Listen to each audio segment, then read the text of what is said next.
hello everyone good morning धेरै पछि म आज भ्लग बनाउँदैछु के कस्तो हुनुहुन्छ सबैजना सन्चै हुनुहुन्छ कि नै म त अलिकति सन्चो छैन अस्ति पनि छातीको इन्फेक्सन भएर होइन त्यत्रो दबाई खाएँ त्यत्रो एन्टिबायोटिकहरू त्यत्रो खाएँ अनि बल्ल बल्ल निको भएर म आफ्नो ड्युटीतिर गएको थिएँ 2 दिनपछि again I was suffering from common cold मलाई फेरि पनि रुगा लाग्यो गाइस होइन त्यही भएर मलाई साह्रै रिस उठ्यो के अब चाहिँ नि यो रुगा त भगाउनु पर्यो कति दबाई खाने कति बाफ लिने म गर्दा गर्दा वाक्कै भइसकेँ कि त्यही भएर चाहिँ आज म मेरो लागि चाहिँ ज्वानोको झोल बनाउँदैछु स्पेसली यो चाहिँ नि अब सुत्केरीहरूले खाने हो होइन गाइस तर चाहिँ नि जाडो महिनामा चाहिँ यु क्यान ह्याभ इट के it's very good for health अस्ति पनि म बिरामी भएको बेलामा मैले खाएँ एकदम आई फिल भेरी गुड होइन it's very good for health also अनि एकदम रुगा लागेको बेलामा एकदम जिउ तातो पनि हुन्छ भनेर म बनाउँदैछु एकछिन म स्कुल जाने बेला नि हुँदैछ होइन जति बिरामी पनि जानु त परिहाल्यो के गर्ने ड्युटी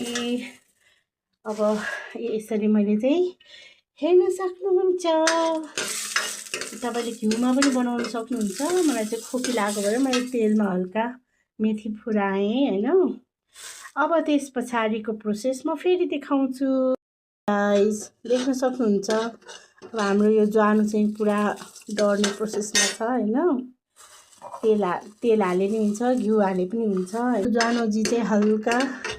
काली हुनुभयो भने है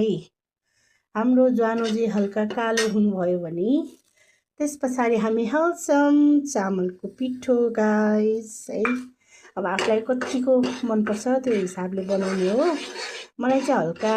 बाक्लो नै मनपर्छ कि अनि कोहीले चाहिँ पातलो खान्छ नि त अनि हामी चाहिँ अब ज्वानोजी र चामलको पिठोजीलाई चाहिँ मजाले मिक्स गर्ने होइन मिक्स गरेपछि अलि हल्का पुगे जस्तो लाग्यो कि यति त म एक्लैले भ्याउने हो गाइस अब यसलाई मजाले चलाउने हो है मैले ग्यास धेरै सानो गरेछु ओके अब चामल पिठो र ज्वानोजीलाई मजाले दुईटालाई मिक्स गर्ने दुईटालाई लप पार्ने होइन अनि त्यस पछाडिलाई चाहिँ अनि मैले चाहिँ चामलको पिठो नै किनेर ल्याएँ अफकोर्स आजभोलि रेडिमेड सबै कुरा पाउने भइसकेपछि हामी किन घरमा दुःख गर्ने होइन हामी सबै कुरा पाइरहेकै